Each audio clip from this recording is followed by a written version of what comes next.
So I see Chris, you've joined us. Welcome back. And then just waiting for our other participants, I think, to join. Sounds good. Excited to be here for day 2, and I think a very appropriate conversation around context as we wrap up the Do More with Data Summit. Perfect. And it looks like everyone's rolling in. So I'm sure some people are going to be jumping on right at the top of the hour. So I'll jump in with a little bit of a story and a little bit of background as we get into the conversation around contextualization around data.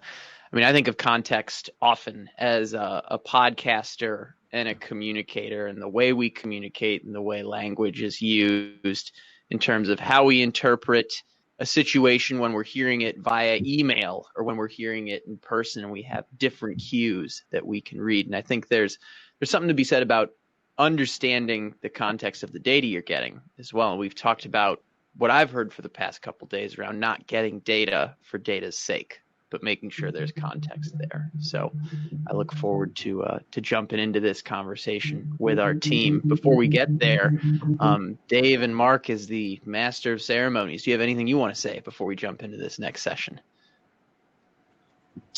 I'm excited to hear it. I mean, we've got a great panel again. So this should be really exciting to hear the different perspectives on this and see where it goes. Excellent. Well, I'll do a quick intro on myself then, and then we'll get the panel going right after that. So my name's Chris Lukey. Some of you might have seen me yesterday around this time. I'm the host of the podcast Manufacturing Happy Hour, which is a show where we discuss the latest trends and technologies in manufacturing in a candid fashion, the way you talk about it over a drink with someone. And I think we want to get to some of that vibe today in this final conversation around contextualization with data. And I couldn't be more excited for the panel that we have lined up for this discussion. So without further ado, we'll start going through the introductions. I know we've seen a lot of Dave for the past couple days. So Dave, I'll have you go last. And Sheila, you're just on the last panel, so we'll get to you in a second. Travis, if you could lead us off with a quick introduction, and then Jim, we'll go to you after that. Yeah, hey Chris, thanks for having me. And hey everybody, my name is Travis Cox. I'm the Chief Technology Evangelist for Inductive Automation. We're a software company that provides HMI SCADA MES software as a platform, and super excited to be here. Data contextualization is one of the really, really important topic, and one that's near and dear to my heart. And that's one that we help a lot of customers with every day. And I've been with Inductive for 20 years now, and have kind of lived all these experiences as an integrator and, of course, as a solutions provider. So again, really excited to be here, Chris. Excellent. Jim, how about yourself? Hey, Chris. So actually, my background is in the controls field. That's where I spent the bulk of my career. About 10 years ago, I got into the data space. And remember working with a customer, and we were helping them try to optimize a batch process, and we were working with Pi at the time. And we did something in probably 7 days that had taken us, that we didn't do nearly as well in the last 18 months. And they landed a new customer, had to build a whole new plant. And they said, hey, you guys are going to help us build this whole new plant. And I remember thinking, wow, this data thing just made 2 companies millions of dollars. And I guess that's where my journey started into data. And that was probably about 2010, 2011. And then really since 2013, that's all I've done. Worked for OSI Soft for a couple years, went back to that integrator and started kind of a MES mom kind of practice, and then started out on my own almost 7 years ago. So what we do is work with data historians. We work with business intelligence systems, and then get into some machine learning and multivariate analysis as well. So anything that touches the plant floor's data, we're on it. Excited to have you here, Jim. Sheila, Thank you. You're up next. Hey everybody, I'm Sheila Kester. I'm the CEO of TwinThread. TwinThread offers what I call the full cycle of industrial data analysis and action, from ingestion, contextualization, anomaly detection, analysis, and driving actions back down into the system to make it happen. I spent my whole career in industrial automation technology, starting with process MRPs a long time ago. Moving on to SCADA, I was at Wonderware for a number of years, and I've been with TwinThread now for the last 5. And TwinThread feels like sort of a really cool summary of everything I've done to this point. Right now it's all here in one place. So excited to be here.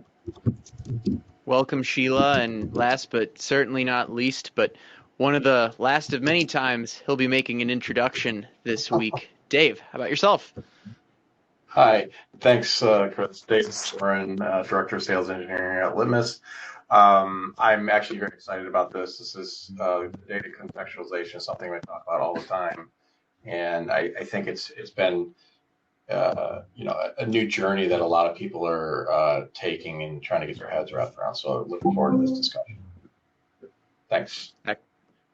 Excellent. Well, as we dive in to set, no pun intended, to set some context around the conversation, as we discuss data and its contextualization, the reality is, as we've spoken about what do you do with the data, what does it mean, where does it come from, in order for us to make actionable decisions in fast-paced production environments, data can't just sit on its own. We can't be looking at just a set of data as, let's say, an isolated event. That's why we're excited to look at the context of data. So the first question I have to set the stage, let's see, Jim, we'll start with you on this one, and then we'll continue to direct it as we go through. My first question is, manufacturing often involves complex supply chains and diverse processes. How do you approach the integration of contextual data from various sources to create a holistic view of operations? And, what are the challenges? Wow, that's a deep first question. When I read that, I was like, wow, that's going to be a tricky one to answer. When you talk about various sources, that can mean a lot of things. First of all, you have a lot of control systems out there, so that I think we have a decent handle on, as an industry. We can generally get data out of most industrial control systems today. Even if they're legacy, we can generally get the data out. Where I think it gets tougher is when you're having to connect to, say, a traditional historian system, which is where kind of we've worked. We've done a lot of contextualization around that kind of data. But a lot of times you need to piece it together with things that are going on in the MES system or in the ERP system that has maybe some maintenance records or work in process or, finished product, how much did I make? And there's an interaction between them all. And to really put together a comprehensive view of that is not really the easiest thing in the world to do. There's some platforms coming online and a lot of people kind of starting to work in this space. I think they're calling it data ops, where you can start to pull some of these things together. I think that's going to be an emerging, technology. And I think that's something we're all going to have to pay attention to, because to really put together the whole puzzle, right, you're going to need all the pieces. And I don't think we have all the pieces in most industrial settings now. Well, I appreciate you setting some baseline there, and that, hey, there are some things we already know how to do well as an industry, and that's pulling data from the control systems. But when you get into some of these other ones that might not be as intuitive per se as a system to pull data from, I think that's some important baseline to set. Travis, you're up next on this one. Yeah, no, I totally agree with that. And I think another baseline that we need to look at is that, so for so long, data has been tied to specific applications, right? So SCADA has data that it requires, and those people that are building it, those operators that are using it, are going to define, what they need, right? And they're not necessarily thinking about the business as a whole. They're thinking about what they need for the operations, and that's great. MES systems, same kind of thing, right? They're thinking about what they need in terms of being the middleware between SCADA and between ERP. And how should they model data? And a lot of people are following the IS-95 model, right? And that's been around for a very long time. The point is that we really think about data in context to those applications, and we try to build the context within there, right? And especially going to a historian, we want to store that data against its context too. But often we do a lot of mapping, we do a lot of translation in different systems, and today I've seen it exploded with Industry 4.0, right? Digital transformation, because now we're mapping it many, many more times to get it into analytics platforms and others, and it gets really convoluted. To me, I think a baseline needs to happen, or that a fundamental culture shift needs to happen, is thinking about data in reference to the business, right? How is this data important to our enterprise? And architecturally changing it such that data is being delivered to these different applications, but that all of them could consume what they need, what they would require. But we're thinking about data as a whole. And that's a hard thing to look at. We're often calling that today unified namespace, right? That concept. And we can get into a lot more about that today, but it's that change that has to happen. And I think when we're looking at holistic view is pulling data from all these different sources, you really kind of have to think about it that way, because you might have an asset or a data model that pulls data from multiple different controllers, and you have to kind of pull that, make and model that together. And so what does that look like? How does the business approach that? I think that's where one of the big challenges that they're under is, how do I think of data differently today? And if I am thinking about it differently, how do I execute on that? Right? Those are pretty tough things to think about. Well, I think, Travis, what you're talking about is data silos. Lots of data silos around. Sorry, Chris. Didn't mean to cut you off, but it just came to mind. No, please do. I mean, this is helpful for me, because when we're talking about contextualizing data holistically, I think, Travis, what you said about the need to think about data in reference to our business, I think that's a good starting point for people to start thinking about it, outside of what's the immediate application, where that data is, where the context is a little more clear. So loving the answers so far. Dave, we'll go to you next, and then Sheila, you'll be our closer on this first round of questions. Great, thanks, Chris. Yeah, I'm very passionate about this in the context, because I think that's a part that the OT side is still trying to wrap their heads around. They've already added context. If you think about 30 years ago, adding context to data, they're doing it with historians, right? The difficult part there was the only context they're adding to a historian is a timestamp. Right, that's context of the data. What we're seeing now is adding more context to when the data lands, to then allow better querying of the data and better ways of looking at the data. I think there's still a bit of a mindset shift on the OT side of, why do I need to add the context of the data, right? So for Travis, to your point, sending data to a SCADA system, all a SCADA system really cares about right now is like what the tag is and what the value is, because I care about what's happening right now. Where a historian is going to take that same data and add a timestamp to it. What I'm seeing more is people asking about data models, where we can start taking data, to your point, Jim, data from different sources and getting them put together into a payload that can then land, say, in the cloud or into a database that then becomes queryable. So I don't have to go and get my decoder ring out to figure out on a historian, this tag actually means this, this, and this, right? I can actually put that into the data and query things like, give me all my packaging machines, OEE, and just be able to query that data very easily. So I think there's a change in how we're thinking about the data and using it and adding that context, because it really does make the next step so much easier to work with, as well as giving you more insights to what's going on. So that's my comment on that. Excellent addition to the conversation, and Sheila, we'll have you take us home on this one. Yeah, I mean, I agree. I'm going to come back to something that Travis said, which is not just the business, but what problems will we likely be asked to solve? So, if you're in manufacturing, we're going to be asked to solve quality problems and efficiency problems and machining problems. And I think to do that, we need to all realize that we're going to need more data than we've ever historically looked at, because we are not looking in a silo anymore. And so, quick story. A customer of ours was having a paint bubbling problem, automotive manufacturer, paint bubbling problem on the door of the car. Took in the data, which included data from the MES system, from the SCADA systems, from the process historian, but it didn't include any ambient data because they didn't think it was necessary. And when someone finally said, oh, you know what, let's take a look at the ambient data, right? Because they're not making a car in a vacuum. They're making a car on a line next to 5 other lines that are also making cars. And it turned out that one of those other lines was using a corrosive, which the air filtration system system was bringing in and then recirculating. And it was the corrosive that was causing the bubbling on the car. Data was always there. The air filtration system was censored, so the data was available because they didn't think they needed it.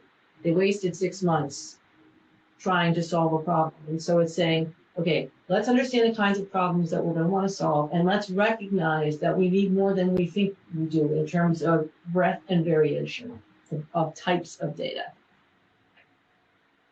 Yeah, just a comment on that, Sheila. Great point. Sorry. The other part of that is to get that data into context to be able to make it searchable, right? So that Airstream data was in a silo, to Jim's point. How do we get that merged in with other data to make Exactly. it easy to query that data? And to know that these corrosive agents were present at this time when I was running this batch of product, if you will.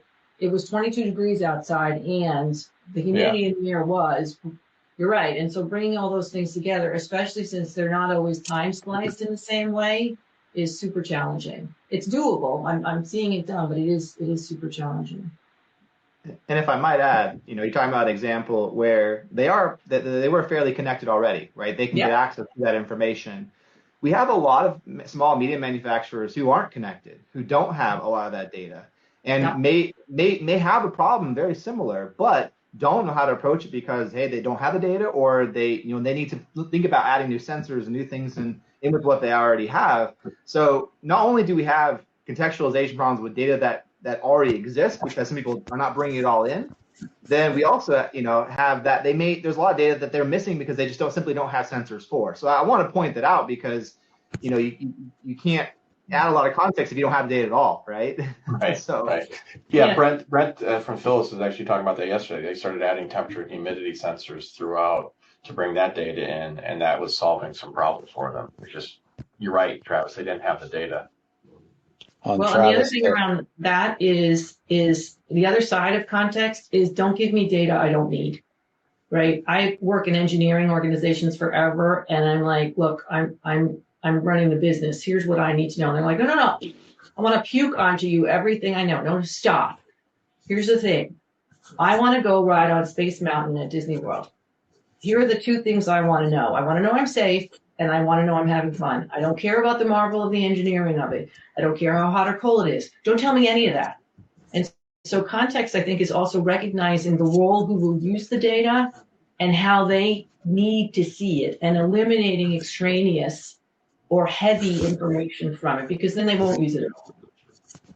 Travis, you had talked about sensors, not having sensors. Well, if you do have sensors, keep them working and calibrated. I actually, just this week, had a customer, actually it was late last week, send me a data set, and in their transmittal to me, they were saying, well, this flow meter hasn't really worked that well, so I'm giving you this as a proxy to that. It's kind of the same. It kind of tells us what's going on. But literally, they said that 3 or 4 times, and I just told them when I got them on the phone on Monday, I said, look, you want me to use a multivariate analysis tool on potentially junk data or data that doesn't exist. Okay, I know I'm preaching to the choir, but you guys have to spend some money and time making sure your instruments stay running and they stay calibrated. Because otherwise, all this context, everything we're talking about today doesn't even matter. Because it's just garbage. Garbage in, garbage out. So we see that a lot. 100%. Good point. Excellent conversation, and all this only around question 1. Sheila, I have to say, as a roller coaster fan, I appreciate the great example around Space Mountain. As a bit of a nerd myself, I might be interested in the engineering marvels behind it, but I think it was very perfect the way you described it, where, hey, what does someone riding a roller coaster really want to know? And I think you did an excellent job there. And for anyone that might have joined late here on the call, this was a great conversation. I'll just put a little bow around this, around like the holistic nature of contextualization. Jim, you started us off talking about, hey, we're used to taking the data from the control systems, but now to get that holistic view, we're going to be pulling it from some other spots. Travis, I love what you said about thinking about data in reference to the business, and Sheila, you taking that a step further, talking about what problems will you be asked to solve as well around quality and machining, thinking about the data in that context as well. And then Dave, one of the things you said around the mindset shift it takes in OT to think about contextualization as well. So great comments across the board to get us started. I did this yesterday. We're going to do it again today. We're going snake draft style. So we'll go in reverse order this time. So Sheila, you're going to lead us off on this next question. So the second question is, what strategies have you seen implemented in manufacturing processes to ensure that data is collected and analyzed in a way that provides the necessary context for informed decision making? Who has done it well and why? Well, I mean, manufacturing is all about alignment, right? Aligning the data from the different systems that Jim talked about and having them come together to present a picture, I think, that when you run your numbers is going to give you a result that's valid. So we work with customers where the timestamp in time, we would come in and find that anything that wasn't critical to the actual manufacturing process itself, quality data being a huge one, they'd enter the results later. And so you'd be attempting to figure out what lot number or whatever was running over here at what time, and only to find the quality results were entered a shift later, because that's when they got to it. And they weren't noting actually when the sample was pulled. So alignment and practices and identifying what actually has to come in at the right time has been a best practice that a number of our customers have adopted. I think also accepting the reality that there are different units of measure, and there are different weights, and there are different time zones, and you're going to have a way of connecting them together, converting them together. You're also going to have to accept that everybody doesn't do the conversions the same, which every time I say it just makes me, I can't believe I'm saying that, because last I checked 16 ounces in a pound, that's what it is. But not always, I guess. And so understanding that despite your best efforts, you're going to run into some cases where you're going to have to do some manual manipulation to correct the data that you have.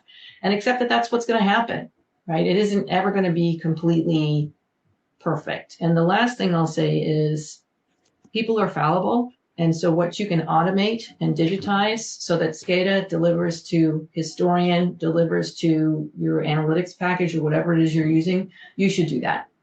Because machines don't care, they don't get tired, they'll just do what you want. So when you can, do.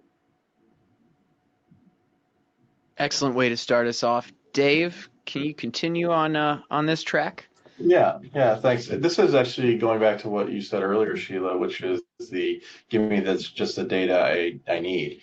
What I like to do is start with the use case. What are you trying to do? Right. So, okay, you want to monitor downtime in your machine, your plant. How do you want to look at it? Do you want to look at it by machine, by plant, by shift, by SKU? What other data do you want to generate that information? Because when you do it, if you start with the use case, you know what information you need, which leads you to the data you need to then build that data model that you want and add the context that you need, and you're not getting all this extra stuff. The other thing that I've seen is building data models around specific the user roles, right? So there'll be a data model for maintenance that has a certain amount of data, one for production, one for asset management. So you'll have multiple models, right? They're all going to the UNS, Travis, as you mentioned earlier, so people can get access to it, but they're getting very specific data to what they're looking for to meet their needs. So there may be extraneous, other data out there, right? But you can isolate that and not look at it and not be bogged down with it. Good examples around, hey, look at the user role, look at the use case. Travis, what would you add? I think a really useful strategy is to leverage the edge and kind of thinking about architecture differently, right? So Dave mentioned UNS again, right? That comes up, in a lot of conversations. But when you look, take an example, oil and gas industry, right? For so long, they had a centralized SCADA system that would pull all of their devices with a very sophisticated polling engine across their radio telemetry network. And that's the way that they did it, right? And that meant that they couldn't get all the data very fast. It was as fast as they could actually pull over that network. They had inconsistencies in data. They had problems. Because of the problems, typically when you have these things you need to solve, you look for how technologies and how to approach it, right? And so putting edge out there close to those controllers where I can collect that data at the edge, do store and forward, all that kind of thing, but where I can also then think about how should I model that data so that it's useful to my central application. It's a different way of thinking about it, right? If I'm in a SCADA system, I'm going to model it the way that me as a developer is going to need it for my screens and for my applications, right? But if I'm at the edge and I'm thinking, okay, I need to think about this asset, this machine, how do I model that so that it's useful and contextualized for my central system? It's a different way of thinking.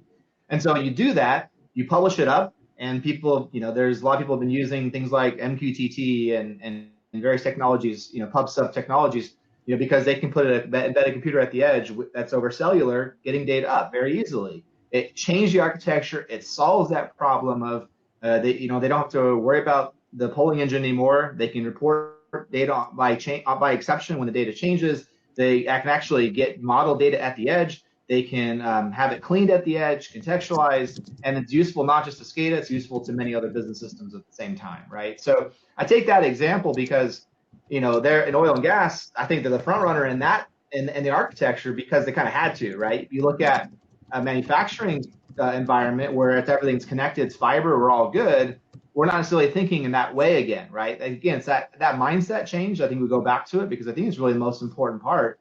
If the companies that have approached it that way have been more successful, right? Because they're thinking about data just simply differently.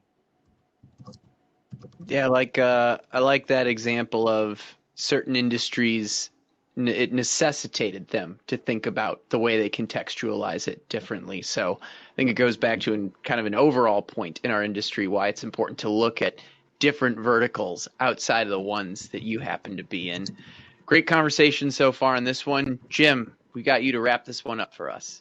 Cool. Now, I actually have a comment on all three. I was like scribbling, trying to make sure I didn't forget. I've seen you taking notes. I like that. I've been doing the same here.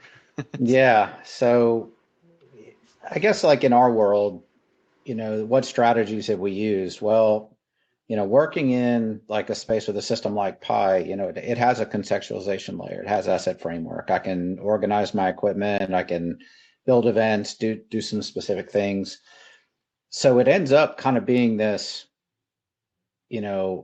default kind of truth system, and a lot of reporting is done out of it and things of that nature. So what ends up happening is you end up piping data from like LIM systems, the laboratory information systems, to Pi, MES systems to Pi, and then that kind of becomes what the plant uses.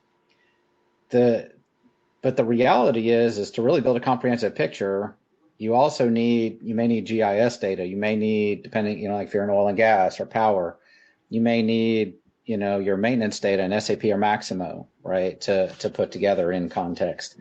So like, I feel like we're only working with like part of the picture. And so that's kind of what I mentioned at first is I think we need to kind of think even bigger, about the data. And kind of the notes I scribbled. So Sheila, you're talking about the units of measure and things like that. We were working with a customer, so what prompted this. And this, it's not necessarily with units of measure, but literally their MES system kind of holds the record on how much they're producing every day. There should be a Pi tag for that, we think. And then that gets reported up to SAP. So we have the SAP numbers. Here's what they did every day, what grade of paper they were making, and how much they made of it. The problem is we're going and looking in the Pi system because we want to make this in real time where they can kind of forecast where they're going to be and forecast their costs. We can't find one that matches. And we're like, okay, well, this one's on a screen somewhere. Someone's looking at it, but it doesn't match your actual systems of record. So that was kind of a comment, that I had. And generally, LIM systems, we're always counseling people, whatever that timestamp is, it should be the time that you pulled the sample, not the time that they got done. Because you're right, it'll take forever for them to get around to it. So we need it at that time to be able to go back and analyze it later. Let's see, Dave, I've got to put my glasses on here because I can't even read my own writing. Oh, there we go. Dave, one of the things I was going to say, you were talking about having the get the information you need so you can go solve the problem that you're, actually looking for, right? Let's start with the problem. Well, that's what we always do. We're a consulting and implementation firm, and so we're always trying to tell customers, well, let's start small. Let's go solve a problem, and we may build a very deep technical stack on a very narrow problem. And a lot of companies are just trying to go wide with a technology stack. And we're like, no, we may use Pi, we may use some machine learning, we may use business intelligence, we may do some, several different things and stack it very deep on a very narrow problem. So that was actually really great advice. And then Travis, one of the things we ran into at an oil and gas customer is we were doing some Pi asset framework work, which is contextualization, organizing things. We had 3 different ways that people wanted to see it organized, depending on what their role was. It depended on if they were the scheduler, if they were, maintenance, or if they were in operations. Each one of them wanted it organized differently. And that's a big challenge that we've seen. And one thing that I haven't heard anyone necessarily talk about, but who's doing it well and why. So from a customer standpoint, I actually wrote down no one, except we did have one customer who I think is who's getting close, right? Is they had actually put a bunch of data into a data lake, and it fortunately wasn't a data swamp.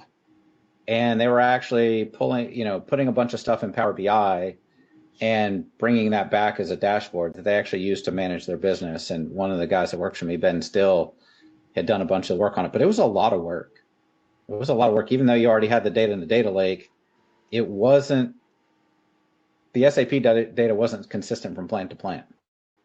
So the information wasn't in the same table in every plant because they were a series of acquisitions. So everybody had a different SAP implementation. So sometimes like it sounds simple, like, oh, we just connect to that, boom, we're there. Maybe not. So yeah, those are my comments. Yeah, thanks, Jim. Good comments on it. A couple things that I just thought of while you're talking about that is, I think part of it is as you're developing your data model. So people ask like, hey, what's a good data model? What's the standard for it? What's the benchmark? Like it doesn't exist, no. Right?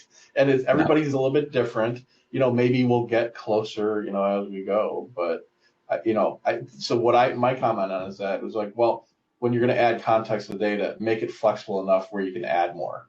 Right. So and that's where that whole planning comes into mind. Or reorganize it. It's like building blocks. Exactly. Put together a Lego puzzle, Right. That you need to be able to, it's like, because somebody somewhere will say, hey, to Sheila's comment, we need to add ambient temperature. How do we do that? So because it's going to evolve and change. So make sure you're thinking about how you're going to build that contextualization, build that data model, and how's it going to land? Like where's it going to live? Because if you're landing it into a SQL database, you got to add another column. Like that's not a trivial thing to do. So it's just thinking about that and bringing the right people in that know those things.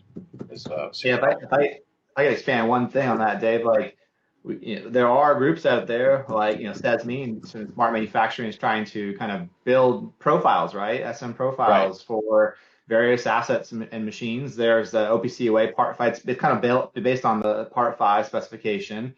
And that's all great. Like, hey, if you could define what a CNC machine should look like and that gets adoption, great. So the problem is I see a lot of people who have no contextualization saying, okay, we're going to jump all the way to this perfect specification of what my machine should be. And I think it's just going too far, right? Like ultimately, first, why don't you just get a data model that makes sense to you as a business? That's going to actually solve a problem, right? Back to Sheila's point earlier, you have to have a use case. You have to be able to build this to solve those use cases, right? And even Jim, you're mentioning how there's different data models and all that. Where it's like there's never going to be one perfect thing that's going to fit. We're going to have to build what makes sense and actually go and get something practical going. Otherwise, we're going to be stuck into what I like to call project purgatory. I didn't call it. I like to hear it. I heard that a lot, right? You get stuck in that because you don't know where to go with that. So it is a hard challenge for sure. Yeah, and Travis, we always counsel people crawl, walk, run, and so many people are going from crawl to we're going to be Usain Bolt. You can't get there, right? It takes time. Yeah, it's so funny because like it's all about AI and ML right now. Yeah, that's great. You can do some cool stuff with it, but if you don't have the data in a ready state, you're going to get nowhere. And if you do solve that challenge at one site and you happen to, to like say that you want to do anomaly detection or predictive maintenance or whatever, and you do it for a particular asset at one site, how is it going to scale for you? How are you going to utilize that across your enterprise? How easy or hard will that be? That's where I see a lot of these things, where it gets really expensive or the project just dies because they couldn't expand it more. Well, what I see is they do solve it at one site. So they're like, oh, we can do this at every site. I have a hammer, therefore you must have a nail and I must hit it. And it fails at the next sites, and everybody's like super frustrated about it. I've seen that happen multiple times. So it's funny, Travis, you vocalized one thing that was kind of in the back of my mind throughout this whole conversation, having just come from a conference, and I travel around quite a bit to these things, and there's a lot of talk on AI and ML, and I'm looking at our entire conversation thinking, wow, we have a little ways to go before we can really capitalize on the promises of those. And a lot of that does fall on the contextualization of data. So, Jim, you mentioned that we were talking about, hey, who's doing it well? This next question is kind of on the opposite end of the table and what we can learn from mistakes. So, Travis, we're going to start this one with you. And the question is, failure is often a powerful teacher. We learn a lot from our mistakes. I'd love to hear, Travis, starting with you and then each of you after that, a story of a time when a lack of contextualization led to setbacks, and what lessons can we share from those experiences? And for everyone out there taking notes, I would be taking notes on this part for sure to make sure you don't repeat the mistakes of the past. So Travis, take it away. Okay, well, there's a couple of examples that come to mind. And so the first is, like I said before, right? We have these different systems, and you kind of think of your control layer, your SCADA layer, your MES layer, and all these different layers. A cloud layer, you have all these different things. And usually we're constructing it so that it's going from one layer to the next, right? Kind of moving up the chain, and that's fine. That's how some people have done it. But when you do that, you have to get sometimes that context gets translated or changes across those different layers, not intentionally, just happens to go that way. So a good example is where in the SCADA system, the unit of measurement for a particular process value is, let's say it's in feet, right? And then you go up to a higher level where they're doing some analytics on that, and they think it's a different unit, or they think the accepted range is a different range, because they're not the process experts, right? You have data scientists who are working off of that data, and ultimately it leads to a lot of issues, a lot of circling back and not actually, getting to the solution they want because the data wasn't reliable, right? So, and that's one example of just how important it is to think about having it be a single source of truth where you are defining that, but that everywhere else it's already known. It doesn't have to be remapped or changed or somebody else has to be thinking about it differently. Like, you need to get to that place where this is what my asset looks like. This is the context of the asset, and everybody gets to understand that instantly, right? That's really important. I've seen a lot of and these are more like digital transformation initiatives that just really failed or a lot of work and hours have been put into it because we have different people in different domains trying to make sense of data that they don't really understand, right? Another example is going back to Jim earlier mentioning about a faulty sensor. This is not necessarily about the context of the data, and that here I've got this sensor that's reading some value, and ultimately I'm using that higher layers. But let's say it's faulty, and it does go from the value of 90 down to 0 instantly, right? We know in real life that would never actually happen, but a 0 actually got sent up. And so without context as to what that 0 represents, I'm now talking about a specific value, you can think that that's a valid information, and that would cause anomaly or it would cause some issue to actually happen, right? Or you look at your trends and you're like, oh my gosh, that's the issue, and that wasn't the actual issue. It was that there was a faulty sensor. So it's a tricky challenge, right? You got context not just on what the data represents, but context as to what the values represent themselves too. So those are two examples I like to give because I've seen them time and time again. I I thought we might get a couple answers from each of you to this one. So I appreciate you starting us off that way, Travis. Sheila, we're going to go to you next on this one.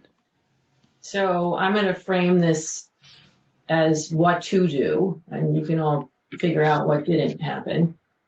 So the first is to invest in your foundation and to invest in a data hierarchy, to invest in understanding your class structures and understand where you're going to give and when you're not when it comes to acquiring new businesses. Because you can do all that work and then buy a company if you're not clear with them what they're going to have to change, because everyone in an acquisition sets aside integration time. And integration time is when the change work should be done. But if you're not clear on what needs to be changed, right, your tag naming structure needs to change from A to B. It just does. And you guys all know that's a massive effort. Fine, but if we have to do it, we're going to do it. We have money to do it. Typically, there's an integration budget. Do it. Because if you don't, and I have personal experience with this, it's never right. You're constantly finding aberrations. You're having to explain why your data looks different than someone else's data. And it's all stuff that could have been avoided with standard data hierarchy, naming conventions, and being clear on what you'll be flexible on and what you won't.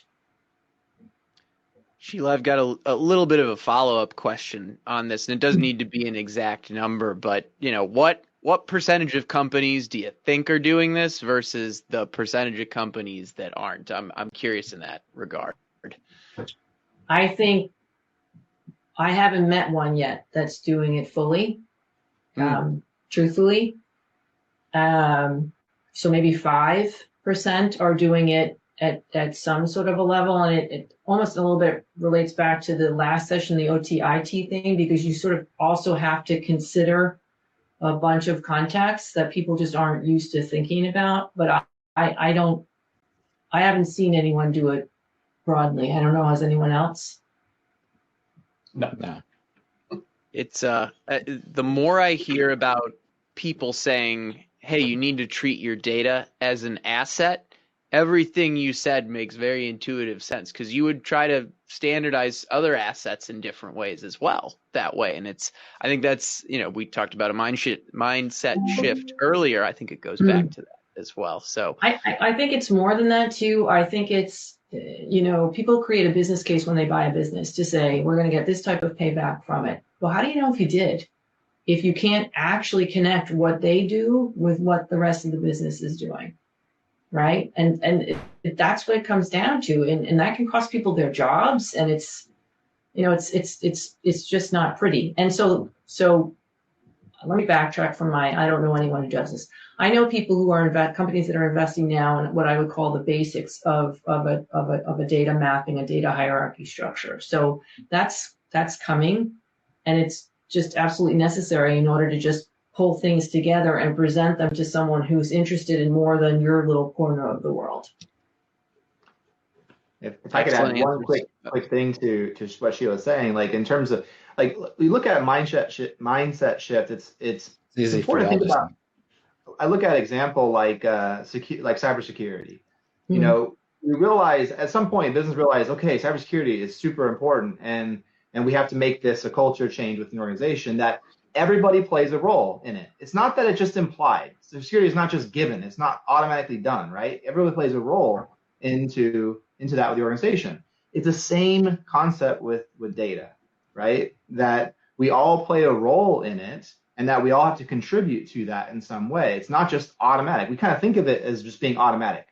Systems it just comes to me systems. We already have the data. It's already known. We already know what this data is. How many times have we gone into a place and they said, yeah, we know what our data is. But then we go and actually find out and we don't, right? So I just want to point that out, because this is what we're running up against every single time we go into these organizations. It's not thought of that way. Travis, I like that you not only emphasize the point about not making assumptions or assuming it's just going to happen automatically, but thank you for also confirming that mindset shift is difficult to pronounce very quickly. So I'm not the only one that got tripped up there. So we bleeped it out. Don't worry. That's why I told you it's easy for you to say. All right. Well, next up, Jim, we're going to have you answer this one. So back to a comment you just made, Chris, about the data as an asset. I think that's lip service for most companies, to be honest. That's the way it feels anyway. I may be wrong, but that's just the way it feels. Because I think we care about it more than the customer does a lot. So I actually do have a story, an actual like customer story. It's not really a failure, but you asked like a failure or that led to suboptimal decision making. So this was back when I was working for OSI Soft, and I'd reached out to all of the managers of manufacturing excellence across all of their facilities and said, hey, we think we have this tool and Pi Asset Framework that we think can help you a lot, but I need a couple of people to raise their hand and say, hey, I need help, and I'm willing to put forth some effort to help you help us. And so I had two guys raise their hand. A couple of them kind of went, I think so. I wanted the one saying, ooh, me.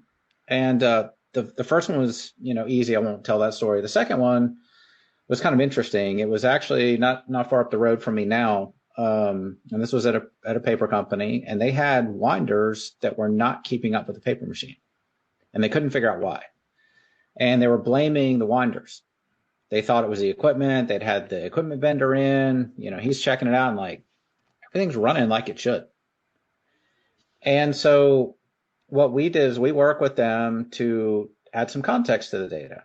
We actually started tracking events for every operation that would happen on the winder. We were tracking how long it took, right? We built what's called an event frame, or they did. I wasn't involved in the technical solution, but they built an event frame for every operation. So they tracked how long, what grade of paper were you running, which crew was running it, and they started analyzing the data. Before they know it, they said, crew A keeps up. By the time we get to crew D, they're a couple minutes behind on every operation. They're that much slower than crew A. By the time we get to the end of the shift, we have to slow the paper machine down. They were blaming the equipment, and all it was, hey, we have a training issue. So it wasn't even like the process data per se that was telling them anything. It was actually the people data, because we were tracking the process data in the right context to say, hey, look, on average, they're taking longer for every single operation. You add that up in a 12-hour shift, it's a big problem. And so that really like struck me. And I tell that story a lot because sometimes what you think you're looking for is not really the answer. And that was definitely the case there. They did not expect to find a people problem. And they're like, and they even did an experiment. They said, look, we're going to take a couple of people on each crew that are not really good leaders, and we're going to put them together and just see what happens. It was a disaster. They had the data for that too, and they were like 4 or 5 minutes behind, not 2 or 3, right? It was really bad. And they're like, okay, we have a people problem. It's not an equipment problem. All because of context. I love that example. I think that summarizes the importance of context and data very well. And since we have one more person left in this round of questioning, Dave, would love to hear your summary thoughts on this topic as well before we move into our final question. Thanks, Chris. Yeah, I have an example as well of be sitting in the meeting, and they're trying to get data off the factory floor into the cloud so they can start doing some data analysis. And they did the right thing where they got all the right people on a team together and start talking about it. And the OT was talking about, yep, we're getting the data out, we're creating a unified namespace, all great stuff. Unified namespace, and they're pushing the data up to the cloud. And they're like, we're done. And I hear in the background, the raised hand of someone, a data scientist, which was, can you add some context to the data, please? And it was just that kind of mindset shift that, hey, the OT group was looking at it like, hey, I just need a UNS. That solves all my problems. I'm looking at like, that's just the first step in this. And, again, getting the right people in to make those decisions about what you're really trying to do is really helpful to that. So data scientists are hungry for that data. right? Context matters. I know it matters because, you know, Jim, OSI Pi invented it as a framework, created it, right? Because they needed context. That's how I know it's important, because it's already being done. The other part of it, Sheila, you had mentioned something about the tag naming convention, which is a huge lift. You know, I think UNS is starting to address some of those kind of things, that it's not as heavy as a lift as it once was. But, you know, I was around back in the day. You're trying to get data out of it, and you built your context into your tag name. So you saw these crazy tag names, right? BL14, you know, underscore whatever, and you get your decoder ring out. It's like, oh, that's a temperature tag. It's measured in Fahrenheit, and it's in this location. Well, how do I query that? You know, yeah, I can write some Excel scripts and whatever to get to it, but it's like, well, if you have the payload, if you had that information in the payload, and it lands that way, I don't need to have the decoder ring. I don't need to jump through hoops. It's just there. Now it becomes just a where clause and a query to get to that information. So that's what I tried to talk about. But yeah, getting that context is these data scientists, and that's, you know, more and more people are getting into that space and working with that data. They're screaming for that data, that context. And Dave, it's Excellent. funny. I actually have a customer right now that is just putting in a historian for the first time, and their tag names are that long, just like what you were describing. And Yeah. and literally the customer asked me while we were on a Teams call, and I wasn't on camera. He said, "Is your head in your hands right now?" I said, "Yes, Ronald, it is." Yeah. I was literally like, I can't believe they're doing this. And he literally asked me that. And I was chuckling inside, because I'm like, yeah, he can see me, and I guess he heard the frustration in my voice. Right. Yeah, the old decoder rings, we can put those away now. We don't need to do it. I mean, I get why it occurred, right? There's no other way of doing it. And when was a historian created, right? You know, it came out in what, the 80s? Well, a byte cost a penny back then. So, you know, Sheila, you mentioned earlier about, you know, cloud memory and storage being free. You know, I was at a store yesterday, and I saw a 14 tetrabyte hard drive for $200. I was like, you know, that's like, you know, 100 Library of Congress of just data in that drive for $200. This is amazing to me. So yeah, things are changing.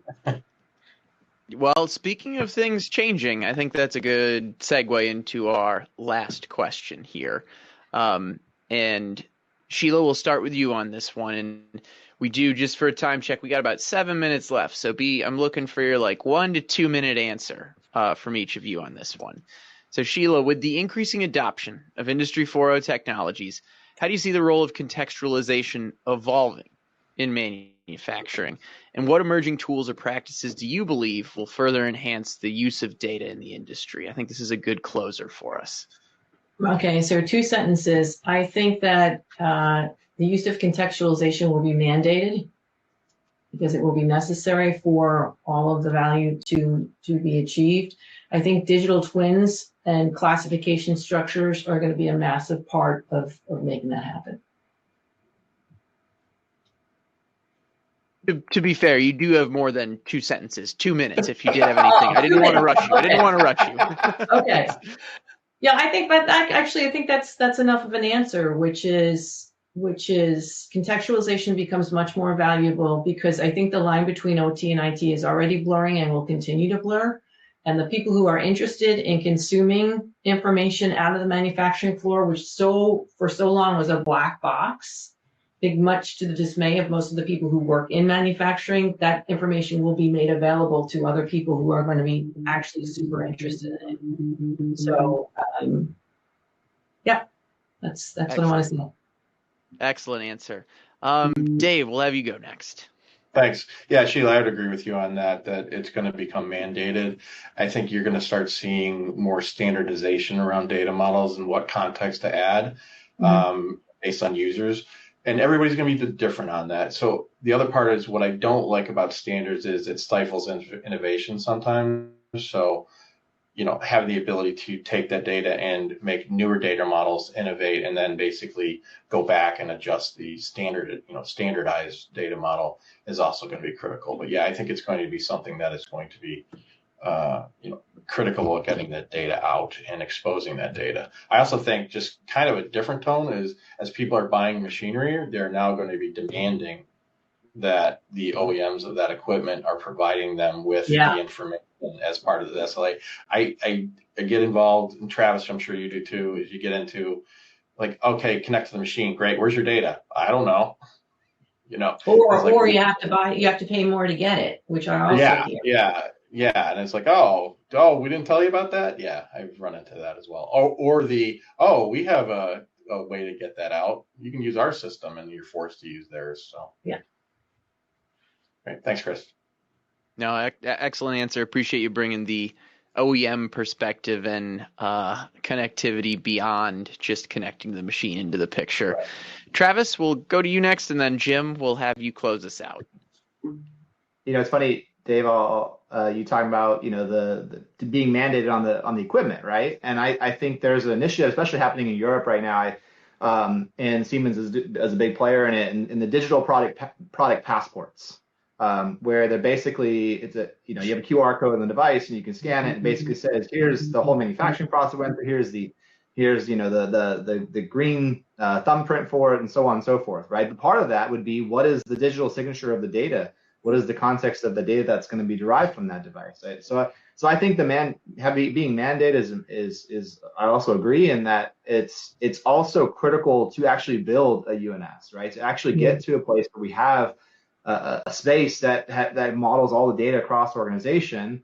And does it have to be perfectly standardized? No. Standards does lead to more scalability across the enterprise. That will happen. But I also don't think it's just looking at assets and machines on their own, right? We already know in MES, we connect them to processes, right? To lines, and we're going further. I think looking at our data, not just in a hierarchy, but as a graph, where there's a lot of interconnectivity between those, especially looking at supply chain, how complex that can be, right? We start bringing data in with its context, we can start mapping that data, other processes and things, and ultimately get a bigger, more comprehensive view of what we're doing. And you're getting much closer, Sheila, to what you're talking about is digital twin, right? Everybody wants to do that. Today, what we're doing digital mirrors. We're not doing digital twins yet. We're trying to get there. But these are the things that are going to lead towards leveraging those technologies fully. All right, and Jim, final thoughts. So I think, Travis hit the nail on the head. This whole unified namespace thing has to really emerge, right? Because one of the challenges that I see, and like that our organization has, is that it takes too long to contextualize data. And there's still a lot of manual process to do it, right? Because you have to put eyeballs on it. You have to understand it. Does this match up to any equipment in the plant? Where should it land in a hierarchy? There's a lot of touching that has to happen today. That has to go away. And to me, the emerging technologies that help us to streamline that process, that's going to be a game changer. Well, hey, with that, I want to thank Dave, Sheila, Jim, Travis. Thank you so much for being part of our last full session here at the Do More with Data Summit around contextualization. At this point, we are moving to our wrap up for the day. And I know we're getting our final crew brought in here. So Mark, welcome back to the stage.